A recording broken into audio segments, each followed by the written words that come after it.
We're back. That's all I'm saying. We're back. It's been a long time since we've done drills, James. We're back. We're going to see Hi, how everybody. rusty we are today. Yes, sir. Hi, everybody. James Escarcega. The man you just heard is Fred Robledo. And in a normal season, we'd be in our Monrovia studios, probably having lunch after this, going over the 2-minute drills, but here we are.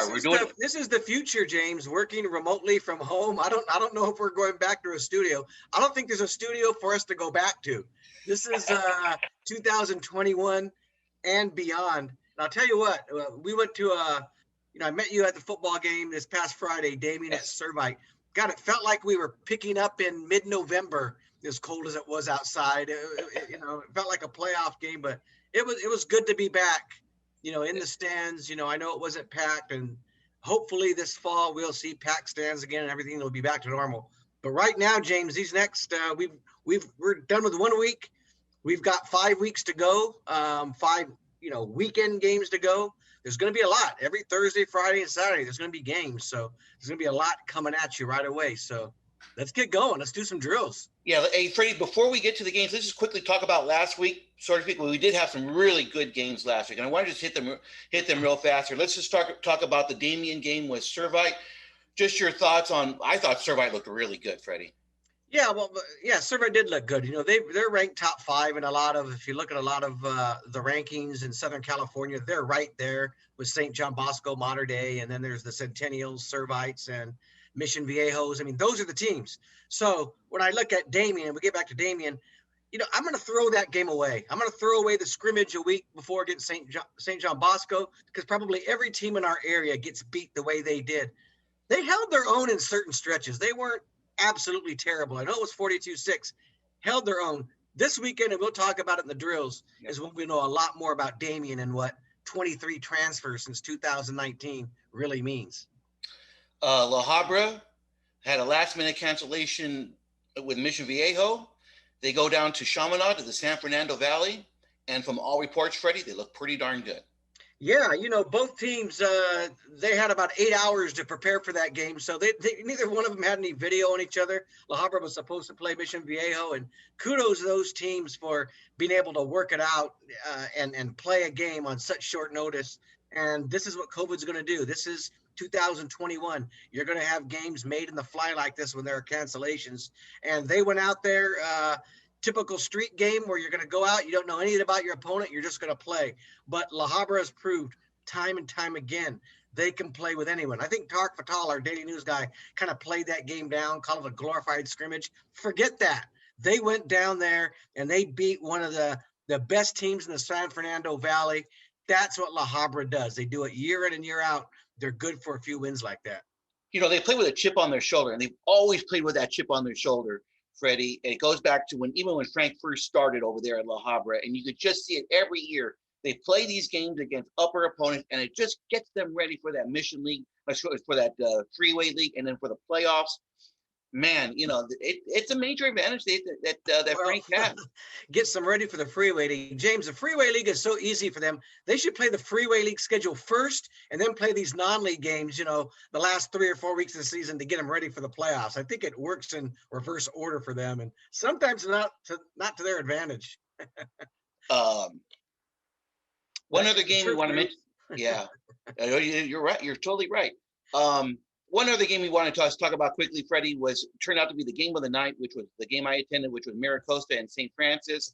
A lot of questions answered, Freddie. It was one of the best nights of football I've experienced in quite some time. I've been to a few, Freddie. This was right up there. Yeah, well, Jim Bonds was on everyone's mind, the late great coach that passed away in the fall. And I was following your tweets of the game, Jimmy, and when they fell behind with about 2 minutes to play, I put a subtweet saying St. Francis is going to come back and win it. I guarantee it. Because I just felt it. I just felt like it was just set up for something special, a special ending. And that's exactly what St. Francis did. They come down, they score in the final minute. They win a big game on the road. And, thumbs up. This one's for you, Jimmy B. It was. And I think the whole season is going to be that way for them. And it took a long minute to go to sleep Saturday night, Freddie, because the rental of that game and everything was just off How the was the chart. how was the weather down there? I know it was Wasn't cold. too bad, Freddie. It wasn't as bad as it was Friday night when we Yeah. were over in Well, a we got game. some nice March rain going on outside right now. So hopefully it's Yeah, a little cooler this weekend. yeah. Let's talk some All right, games, James. all right. Let's do This it. is our So we got first two. Okay, so full let's talk slate. about let's talk about the two games of the week. We're going to start with this Saturday. This is a game, folks, that I don't want to say that Freddie put it together, but he almost put it together. This was Muir. This is Muir versus Serna at Cal High School at Saturday night. This is a game I'm going to be at, Freddie. You put it together. So what happened here? I don't know that I put it together. Here. I don't know that I put it together, but I did suggest to both coaches, hey guys, you've got an opening now due to some unforeseen circumstances, and there isn't a better game than two CIF finalists from 2019, the last time you guys played, squaring off. I mean, you're talking about Serna from the Whittier area, one of the signature teams out there, and then Muir from the Pasadena area, which is one of their great teams. So what an opener for these two teams to open the season, and you didn't want to see them lose a game. Muir was supposed to play Arcadia this first game. Serna was supposed to play Santa Fe. Both of their opponents, for COVID reasons, could not play in that game. They were scrambling. It's hard to get that game this first week, James, the last second. And it couldn't have worked out any better. This is going to be on a Saturday night. I think you're going to go out there. I'll probably join you because it's going to be such a great game to go watch and see how they do. But, we'll get into the drill right now, James. This is going to be a good game. It is. Muir has a new quarterback in Jack Clardy, who's transferring from St. Francis. Serna has a new quarterback. To me, Freddie, this comes down to this. It's the athleticism of Muir versus the discipline of Serna. Well, Muir hates it when we put it that way because that sometimes assumes that they don't have a lot of discipline. And sometimes they don't. I mean, let's be honest with ourselves. How many times have we seen them over the years, especially early in the season? There's a lot of penalties. There's a lot of mistakes that they do that wind up costing them the games in the end. I think having Jack at quarterback is going to help a lot, James. They haven't had a skilled and talented quarterback like this in a long time. They've had the positional players. They've had the receivers, the DBs. Their defense was as good as anyone in 2019. They had a lot of guys, and they have a lot returning. I'm still going over who's going to be back and who's not in terms of who's going to play this season because they've got some talented guys going D1 and a couple of them aren't going to play. But this starts and ends with Clardy and what he brings to this Mustangs team because he was really good at St. Francis, James, and he's a guy who's going to play Division I football. If you look at a lot of his summer tapes, the things that he's been putting on Twitter and social media, he has a chance to really be special. So this is going to be his first time in a Mustangs uniform for all to see, going up against a very, very good football team. Might be the toughest game they play all season. When I know Crescenta Valley will be tough later on in the year, but this could be their toughest game of the season. And I'm anxious to see what Muir can do against an Andy George team like this. Who are you picking here, bud?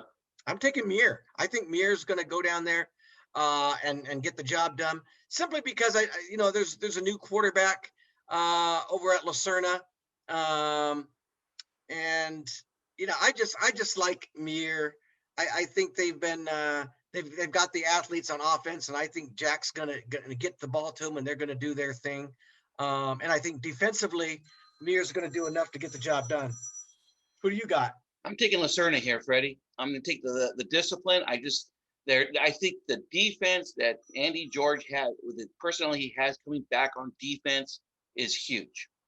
With Justin Hernandez, their backup quarterback last year, who's going to return this year. He knows the system very well. And I just think the world of Andy George. He's a great coach, Freddie. Yeah, he knows what he's doing. I mean, the guy went 13-1 last year. It doesn't happen by accident. And you can't lose sight of the fact that this is going to be a special and meaningful game for Andy George. This is going to be the first game since his sister and niece passed away in that horrific helicopter crash along with Kobe Bryant. There were 9 people in all. Jack George, his nephew, plays on that team. Jake. What's that? It's Jake George. Jake George. I'm sorry. Jake George, right. Plays on that team. And, it's going to be special. I'm sure his emotions are going to be all over the place. So again, it's a great season opening game because I think there's going to be a lot of buzz around this game. You've got Serna, I've got Muir, and I think we're split is because you got two really good football teams, and this is one that can go either way. Correct. The other game of the week is another crossover special. So the first game we talked about is the crossover special between the Whittier Daily News and the Pasadena Star News. Well, this one involves this Pasadena Star News team and a Tribune team. And this is a game you're going to be at, Freddie, on Friday night at Covina District Field. You won't have to worry about the students blowing your view out in the press box. There probably won't be any students this one, Freddie. But it's Monrovia versus Northview at Covina District Field. I'm fascinated with this game, Freddie, because it looks like Monrovia's new quarterback is going to be Noah Rodriguez, the transfer from Alhambra. I saw this kid play a lot last year. He's the real deal. Yeah, you put Noah around a lot of the talent that Monrovia already has, and I was just looking at what Chris Williams sent me as far as players returning. They've got a lot of all-league guys coming back, James. They're going to be a really, really solid team. They were good in 2019. I think it's a tough opener for Northview, who's, they've graduated. They finished a really, really good 2-year run. They didn't win a championship, but you think about James Jimenez, who was at quarterback, and the Thompsons that were there. And one of the Thompsons now is over at John Muir. But that I really like Monrovia and what they're building and where they're going. They'd taken a step back, and San Marino had taken over that league for a while, and Chris Williams goes there and has taken it back. They win the Real Hondo League last year, and these are two of the I call them I don't like to use the word mid-major teams, but that's what they are. When you look at our area, the upper echelon, that almost upper echelon, they're right there knocking on that door. And every now and then, James, they're in that top 10 of the best teams of our all-encompassing rankings. When you put, Whittier together with the Star News and the Tribune, these teams can crack the Northview's been there. Monrovia's certainly been there. And this is a good preview of a first game, not knowing a lot about what it's going to be like. The toughest thing about predicting, we're doing 2-minute drills in week one for the first time since 2019, is we don't have a lot of chance to talk about over the summer what it was like, or get out there or see a lot of these, hear about a lot of their scrimmages. This is just happening real fast in real time. So you're kind of going off history in a way. And, if you were looking back in 2019, I'd probably take Northview in this game, but I'm going to go with Monrovia on this Friday night. Simply, I think their quarterback is going to make all the world of difference. He was great at Alhambra. He was great with them in 2019 when they were there. Alhambra, I think, weren't they undefeated for much of the season? Yes, sir. Before they lost? Yeah. So you put him on that team the same way you put Jack on Muir, and I think it just changes things. Quarterbacks in high school can change the face of your program. So I'm going with Monrovia. So will I, Freddie. And I think one of the things to keep an eye out for Friday night, Chris Williams mentioned to me when I did the preview a couple of weeks ago, he really likes his front seven, those 4 linemen and his 3 linebackers. He likes his defensive box. And if that's the case, you can win a lot of football games when you can control the line of scrimmage and everything. Now, I'm gonna be interested in your view, your take from the game after Friday on how Monrovia is on defense. So we both have more Monrovia here. So those are the 2 games of the week. Let's talk about some of the other games that are going to be played on Friday night. On any other week, Freddie, Damien and St. Francis is the game of the week. It isn't. It's being played. It's St. Francis' only Friday game. I don't know if you know this, Freddie. This is their only Friday night game. The rest of the games are going to be on Saturday nights this fall with all the other teams from the Angeles League. But they're playing Damien. It's fabulous. To me, this is a fabulous game. The only reason it's not the game of the week is we just covered them last week, so we were able to see both teams on Friday and Saturday night and give them some kind of special blowout coverage. But this is a game of the week, James. We're going to find out everything we really want to know. To me, this is more about Damien in St. Francis. We saw what St. Francis did going to Miracosta, winning a game like this. St. Francis is who we thought they were, top 10 team in our all-encompassing poll. They can get to that 4 or 5 spot really easy and maybe climb into that, the 3 spot. Damien is the big wild card, because when you look back to 2019, if we're going just based off history, James, they were a 5-6 team that finished fourth in the baseline, that lost in the first round of the playoffs. Matt Bechtel is their coach. During the offseason, they when the let them play was going on, there were signs on social media, unleash Bechtel, like, the God has arrived and let's see what happens. And 2 weeks against Trinity League teams, you're going to get beat the way they got beat. They're not there yet. I know Matt said he wanted to jump in the ring. You have to jump in the ring to see where you're at. Well, like I said on Twitter, they were Michael Spinks against Mike Tyson, those 2 weeks jumping in the ring. Now they're facing what I would consider more of a light team, St. Francis, who should be the favorite, upper division. They were better last time out, when they played in 2019. But all these transfers that Damien's had, and Matt's told me 23 since 2019. The quarterback, Donovan Smith from Los Osos. I mean, they've got a lot of them, at running back, all kinds of positions. I thought their defensive line, their linebackers, James, were better than I thought against Serna. I thought they held up to a certain extent. It wasn't 10, 12 yards every single time they touched the ball. They got some third down stops, again, against super teams. But let's see what happens now. This is a game. If you want to be top 5 in our area, if you want to say you're going to compete right now for these Division 4, 3, or 2 championships, you got to win a game like this. So let's see where Damien is. What's concerning with me about Damien, Freddie, is what Matt told you after the game, that they got hit in the mouth and there was no fight in it. That's really concerning for me. I mean, if you're going to play these type of teams, at least show some fight. And that was, to me, he made it a point. And I don't know if you feel the same way, but he made it a point to tell you that he was hoping his guy would fight. Well, you know what Mike Tyson said, everyone's got a plan until they get punched, and then everything's out the door. And maybe they were a little intimidated. Maybe they, that's where confidence plays a big factor. And I think they're gonna have more confidence this week against St. Francis. They know that this isn't a Trinity League team. They know this isn't even a Division 1 team right now. St. Francis is in that Division 3, 4 area. They're a good team. They're not a great team. So if you're Damien, this is a game you've got to win, because you look at their schedule, James, it's really tough. When you look at, they're going to have Aquinas down the road, who's a very beat Glendora in the playoffs last time they played. They're going to play Upland down the road. They've got a game against Paraclete, who's in the Times top 20. Where are their wins going to come from? You don't want to do all this talking. You don't want to put up unleash Bechtel signs on social media and then go 0-5 or 0-6 this season. Where are their wins going to come from? I think there's one against Mayfair out there. I think that they should get. This is the other winnable game for me.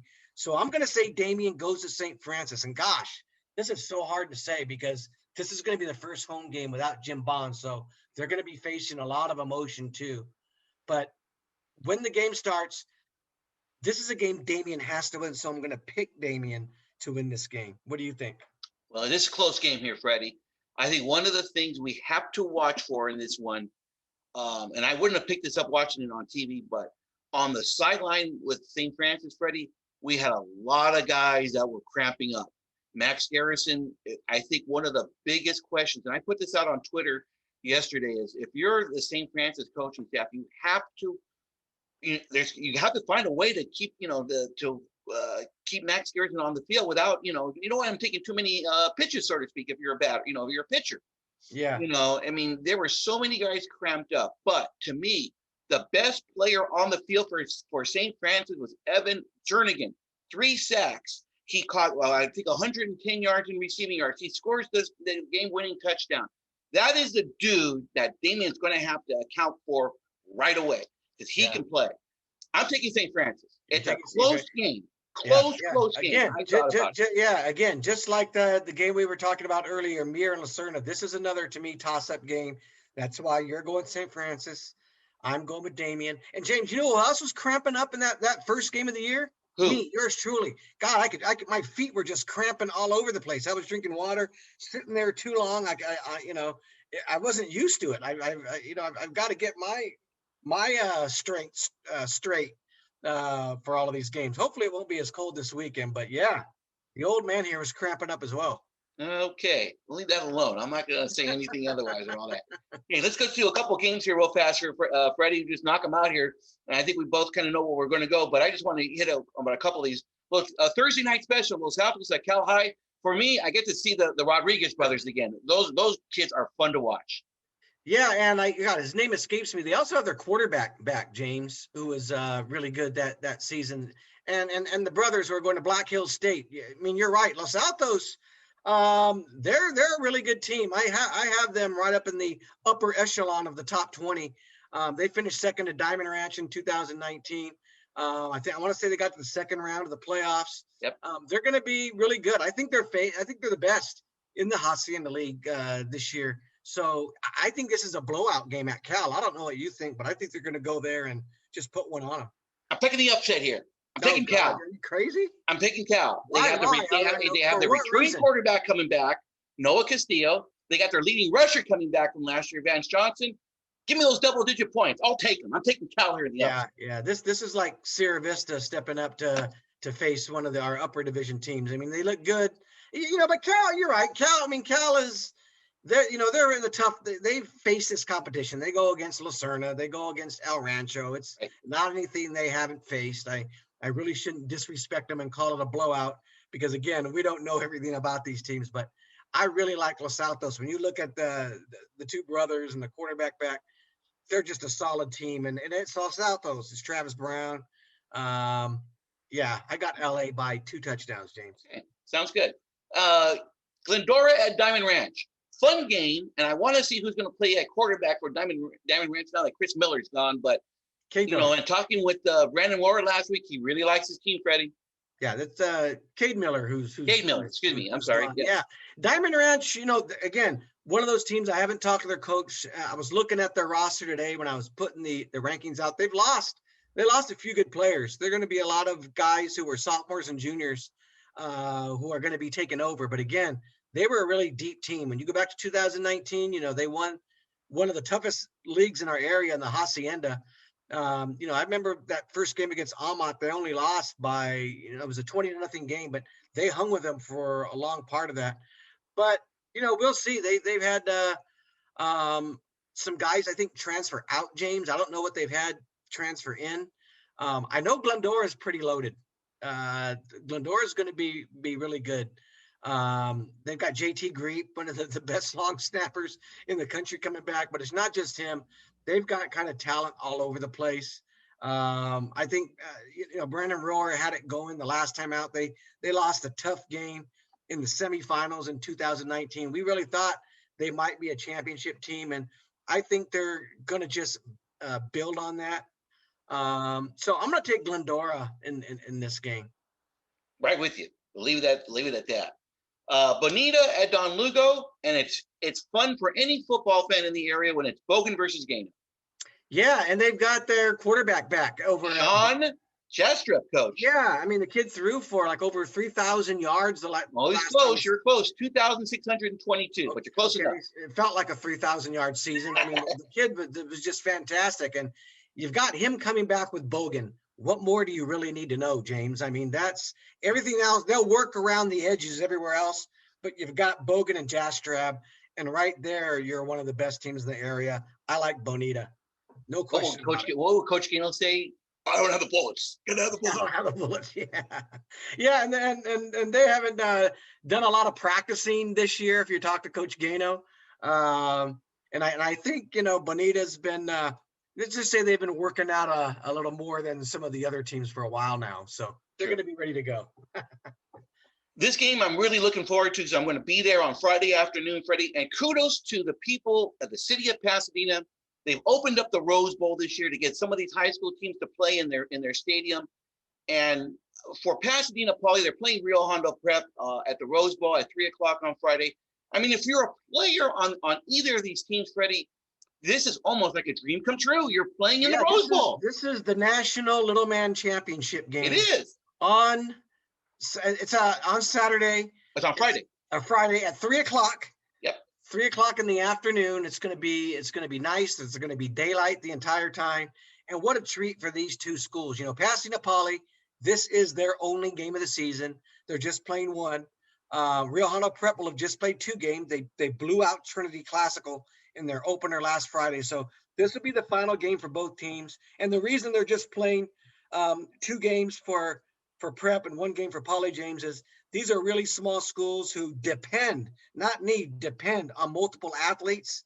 And with all the sports starting up this weekend, baseball, softball, you got basketball coming back, soccer, everything begins really this weekend. They had to cut it short and end it here. One short and sweet football game. Let's just call it the Prep League Championship, because this is what it is. These are the 2 teams. You're not going to have playoffs and other games. This is the game that Pasadena Poly and Rio Hondo Prep had to play. And good luck to Pasadena Poly, because when you look at what Rio Hondo Prep did last week, I don't know. I know this I don't know. This is a tough spot for them. It sure is. Jonathan Guerrero had the big touchdown at the end of near the end of the game last year that won it for him. It was such a great game. It was an emotional game. Chris Schmokey has his son playing this year on the offensive line, 6'5", Freddie, 6'5". Yeah. That's a big boy there now. And they have Trey Steele coming back at quarterback. Vance Fitchner, who to me was one of the top defensive players that Schmokey had on this defensive line last year. He's coming back. It's a closer game than I think you think, Freddie, but I'm still going to take Rio Hondo Prep at the end of the day. Yeah, I'm going to take Rio Hondo Prep too. I just think they're always a little better, sometimes a lot better. I think Pasadena Poly's done a good job the last couple of years and closing that gap, James. I don't think they're there yet. So yeah, I like Rio Hondo Prep, and make sure you have some of those highlights coming and maybe some live looks, because the Rose Bowl games right now, fans aren't allowed, not even parents. So you're the man. I think there might be a live stream. We'll have to check. I think there is one on that game. But if there's not, you're the man. People are going to be asking for the James Escarcega live look-ins and video scoring highlights. So do what you can, pal. Locked in. I should mention that Pasadena Poly has most of their athletic contests on NFHS Network, so I can check this week and see if they'll throw off the signal. Freddie, but you're free. NFHS costs money. You're free, right. James. There we go. That's true. Hey, quick thoughts here on Bishop Amat Cathedral. This is Cathedral's first game in the new Mission League. Yeah, so Bishop Amat, look, they had a really, really solid team returning. Coming back in the fall, I was really excited about this, Bishop Amat team.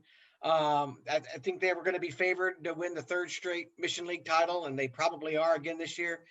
Dyson McCutcheon isn't playing this year, the super defensive back, wideout, free safety, whatever you want to call him, all-purpose threat, because he's going to Washington and he's not going to take a chance.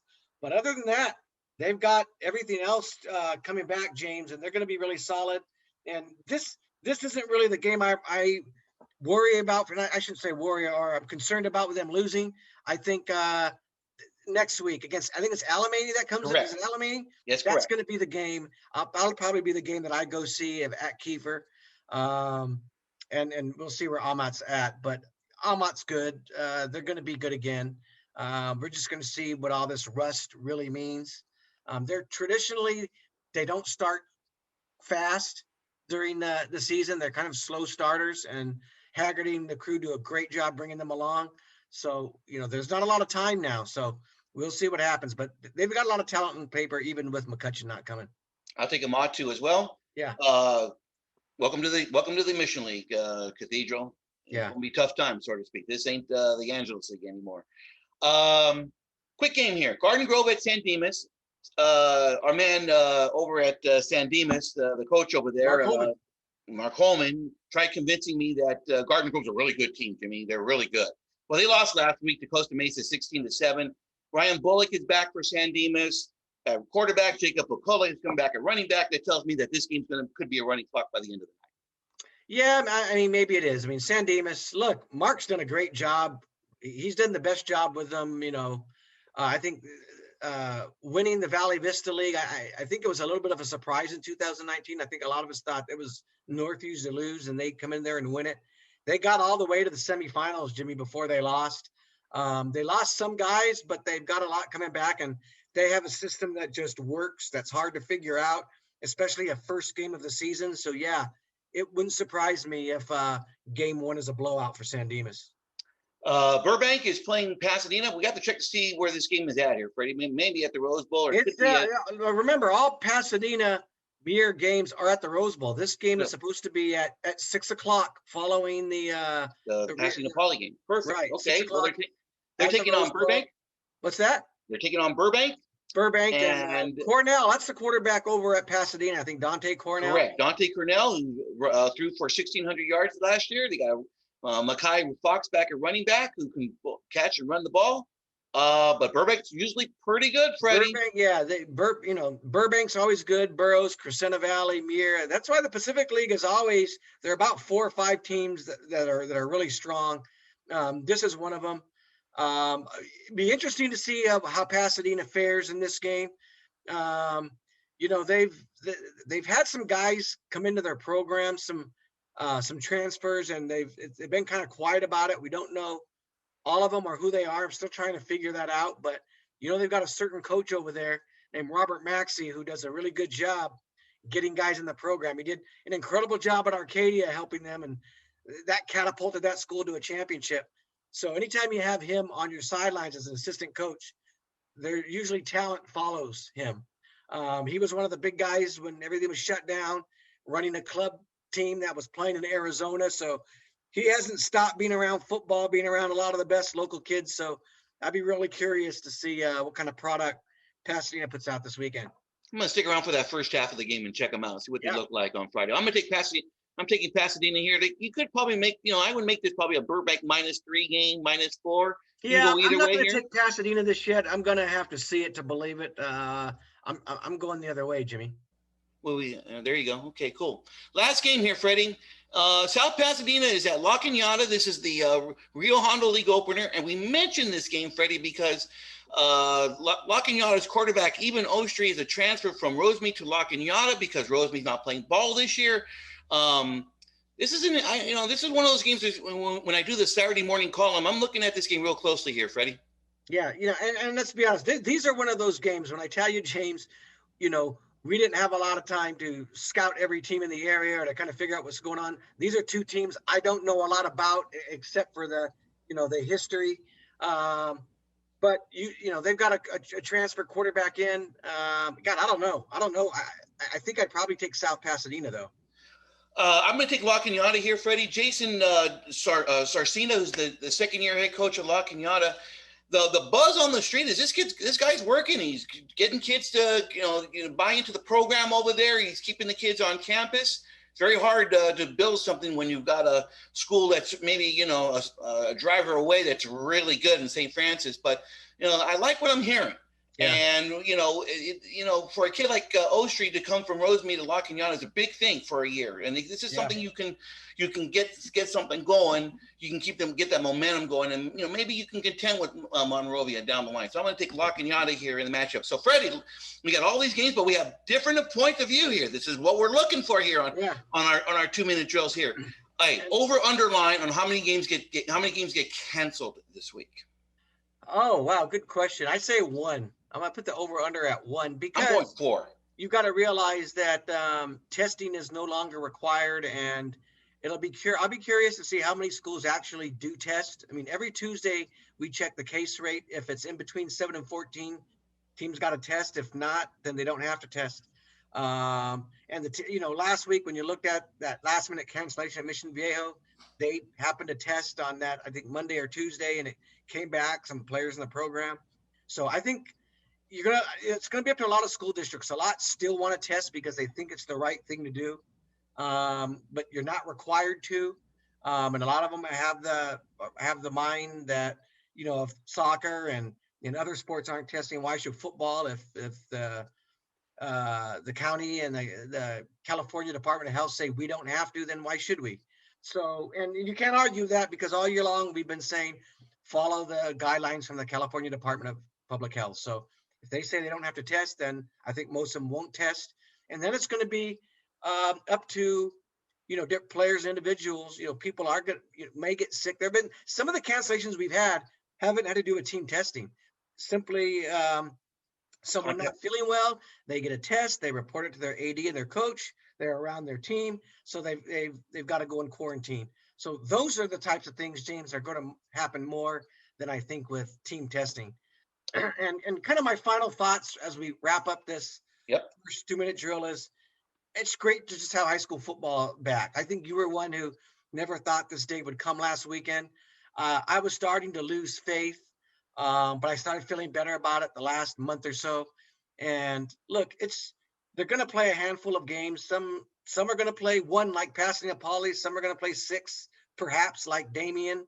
There's going to be no CIF playoffs, no state championships. These games I call them the memory games because that's what these games are for. They're all about the memories. So we'll just talk about these matchups just as they are, intriguing matchups every week. There are some schools that, like in the Mission Valley League, who won't get to suit up at all because they made a decision a long time ago that, you know, it was going to be too tough for them to have their football teams come out. So they're not even playing. And we're thinking about Arroyo and El Monte, who the last time they played, they won a state championship. We won't see them this spring. So, it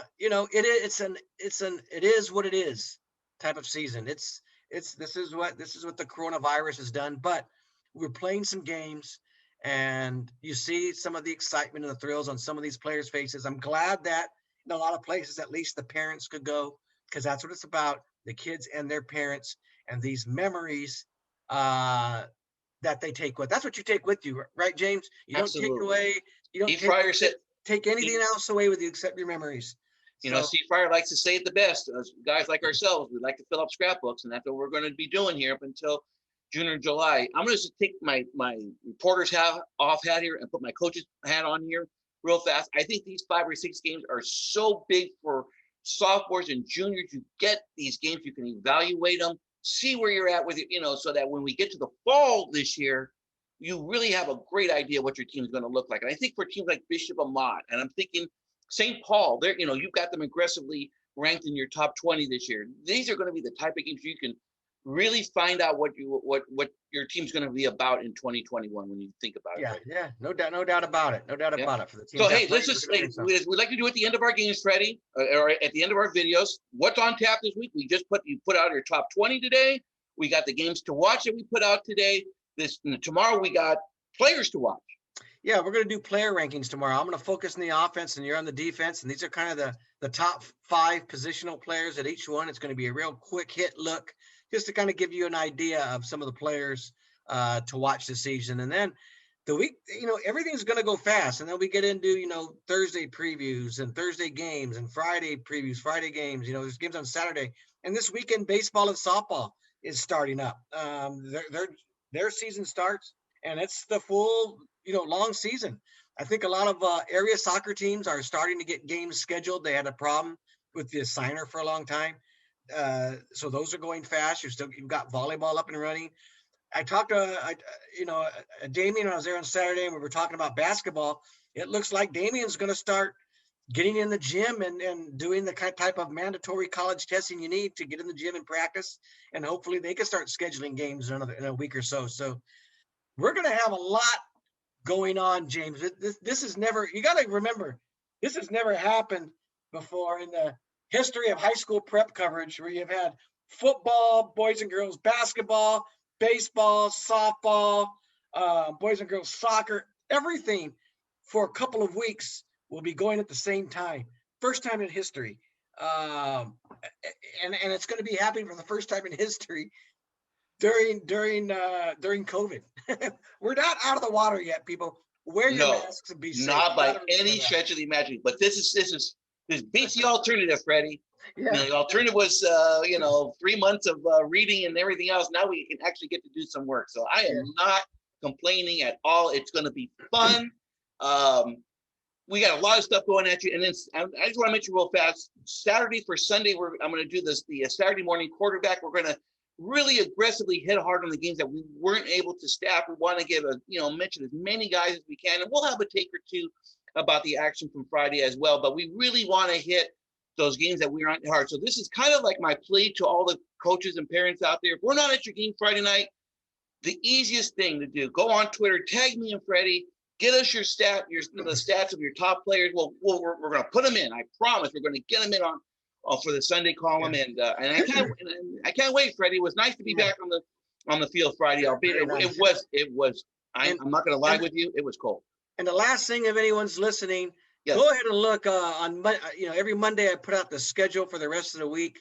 We're doing the best we can with these schedules. We realize a lot of these are put together late. I have the schedule for the rest of the week. If there are any game time changes, game day changes because of referees or shortages, hit James up on Twitter, hit me up on Twitter, send me an email, let us know. It's just one of those years where games change so fast and you're changing games, that we'll do the best we can with schedules. But we, as always, with your help, we can get it right by the end of the week. Yep, we just got Gabrielino's schedule. They're going to play ball here. I got their schedule last night. We're just waiting for the Almont League. Freddie, I think they're supposed to drop that today or tomorrow. So we're keeping our fingers crossed. We get everybody accounted for and everything. Yeah. All right. Man, Freddie, I'd love to do this. Usually we do this and then we meet after, we have lunch and all that. But maybe I'll have to buy you something from Uber Eats and maybe send it to the house or whatever, get the pizza for you or whatever. But maybe we'll find some outdoor dining somewhere over the next week or two, James, and try this. That might be fun from Seminole Sports Bar. Not today. Today was a joke. Today was not the day to do it. But anyway. All right. Hey, thank you, Freddie. We'll see you all next week. We'll hope to see you at the games. If you're a parent, that would be kind of nice, wouldn't it? Thank you all very much.